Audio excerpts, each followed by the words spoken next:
Hey friends, Jill and Nate here. Welcome to Whispering Willow Farm. Hey guys.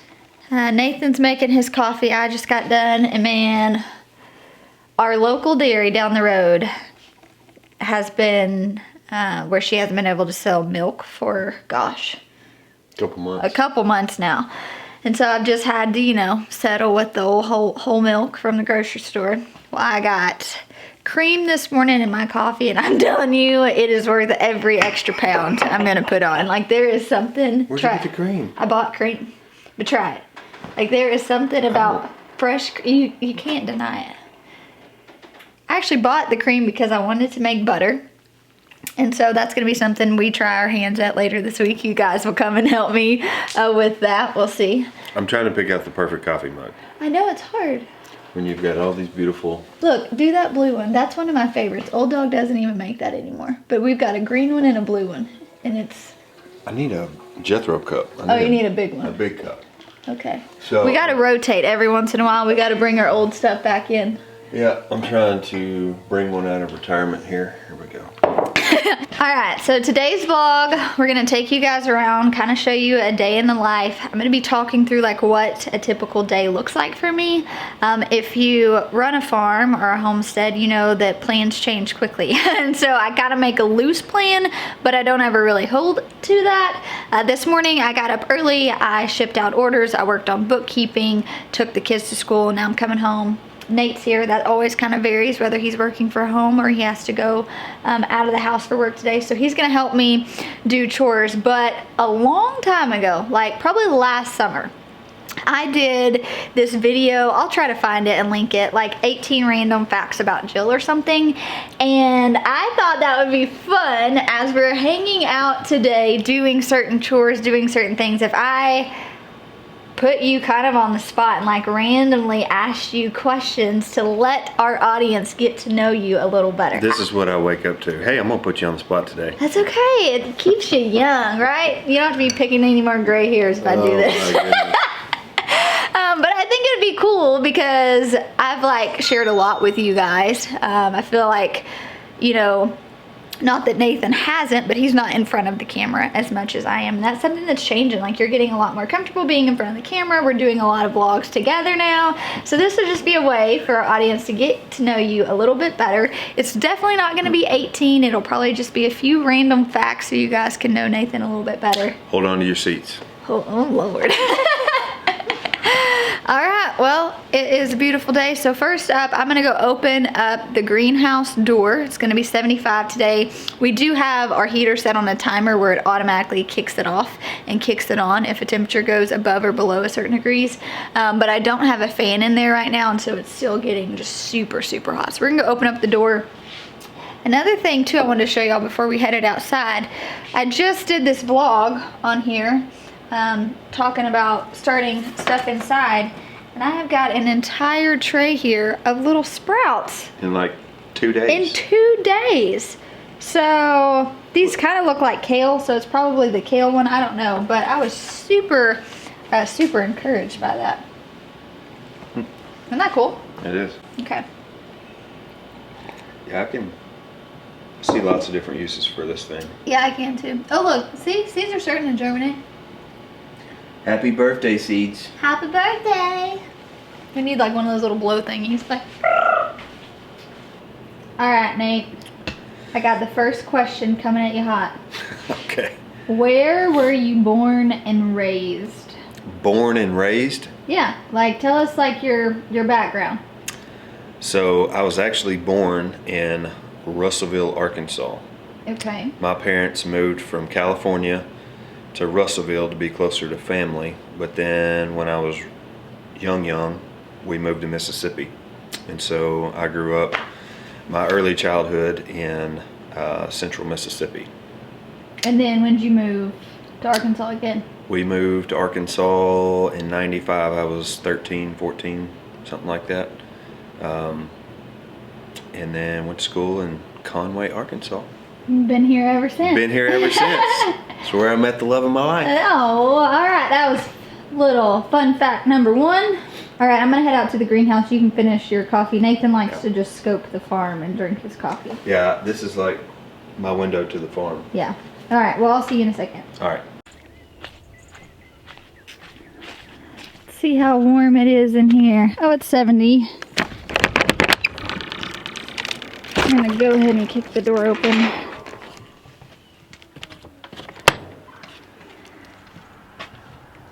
Hello, greenhouse.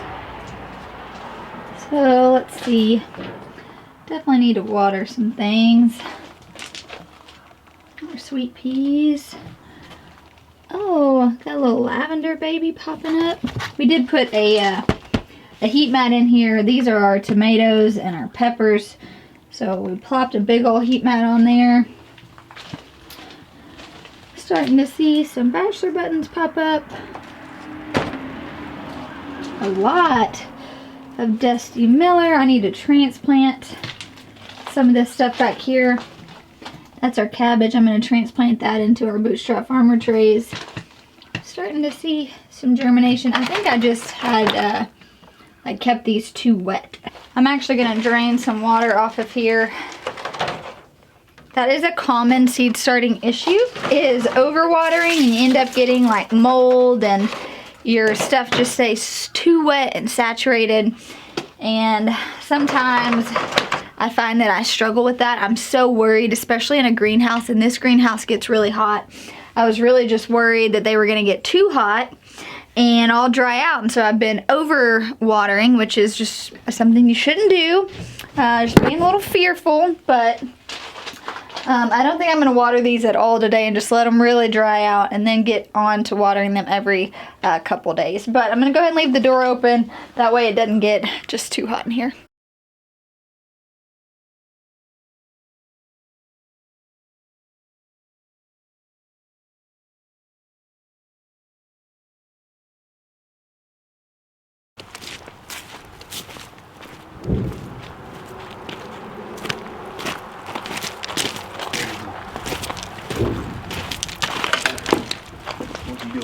Get in. Hey, Dahlia! Hi, Simba! Good morning, little lady. Got one egg. Did you lay? Huh? Did you lay some eggs in there? No. Hey, is the well turned on? Yeah, the well's on. Oh, you did lay an egg. Thank you. I need to get some fresh hay in here. So we are waiting for the birds that we got from Murray McMurray to start laying. It really should be like any day now that they start laying. I'm curious to see. Nathan and I were trying to figure out what breed they were. And I honestly don't even remember. Do you? Dahlia, don't eat that, you silly little dog. Don't eat it, Dahlia. So we might start roaming the property here and seeing if we can't find some, because I doubt that they really know yet to start laying in the coop. They probably haven't learned that just yet. All right, fun fact number 2 about Nathan. Lay it on me. What did you want to be growing up? Oh my goodness. All kinds of things.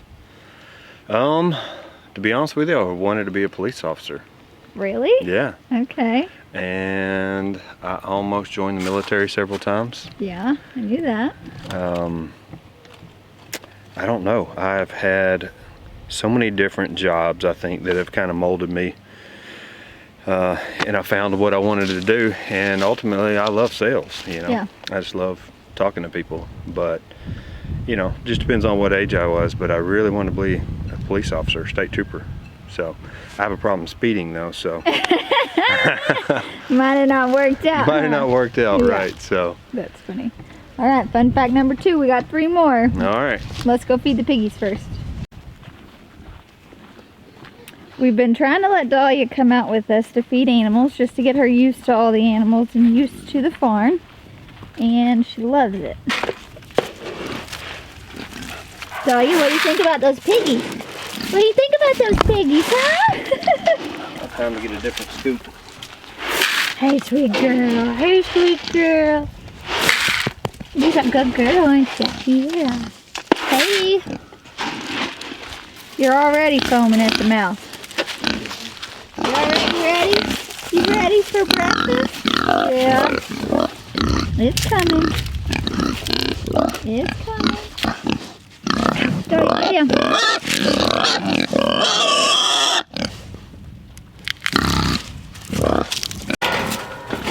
See the hot wire doesn't face.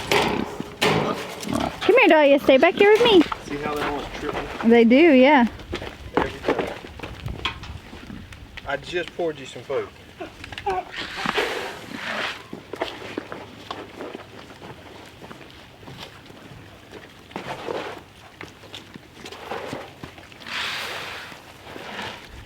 It's like they think one bowl is better than the other.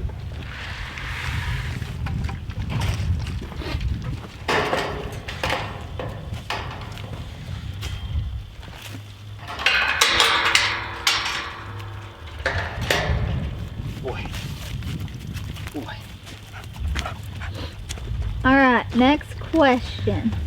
Yes, ma'am. If you could have any animal on the farm, what would it be? Definitely the pigs. I mean, we've got them. I love the pigs. You talking about any new animal? Yeah. Well, we are going to need some sort of grass grazing animal when I do get those pastures established, just so I don't have to mow and bush hog. And so I'm thinking sheep. Yeah. I mean, I would love to have a dairy cow. I really would, but I need something that's going to go around and keep the grass off the hot wire, and so I think sheep. Yeah. What do you think? Yeah, I agree. I can hop in here on this. I think sheep would be awesome to raise. Hey, Dahlia, come here, sweetie. You just need some attention, huh? You just need some lovin's. Oh. I love lamb chops. Yeah, so we actually love lamb. So it would be dual purpose, you know, it would keep the brush down. Hey, you sweet little thing. The grass. Yeah, it would keep the grass down. We could raise them up for feed and have lamb, which would be nice. They're also smaller animals, you know, it's not like keeping a cow. In my experience with goats, I know everyone's gonna say, well, get goats, get we you know. some goats.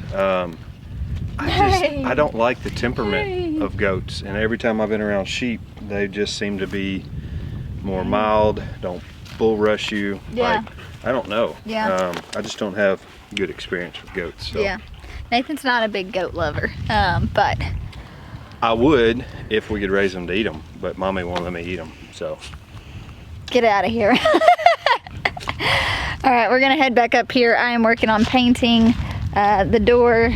Nathan got it off the hinges like you saw. We did some quick sanding. We're gonna put Dahlia back up in the chicken coop and then let Nathan answer a few more questions. It feels so good out here. I know it. Next week is supposed to be raining all week, so we were like, there's a lot of things we need to do inside, but I'm pushing it to next week because I just want to enjoy the weather. Nathan was like, Jill, you know you have like obligations, and even though you're gonna want to be outside, you need to make sure you prioritize those obligations and still work on them this week, and that's something I'm trying to remind myself. Obligations. So today, like I said, every day is kind of different for us, but today I'm working on painting the garden gate. I have a few seeds to start.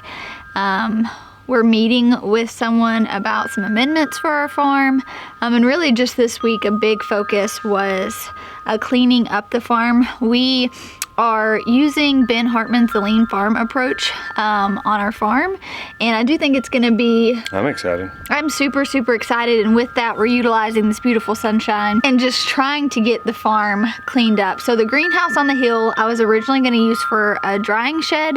However, the flowers that we're drying, if they are exposed to sunlight, it takes the color out of them.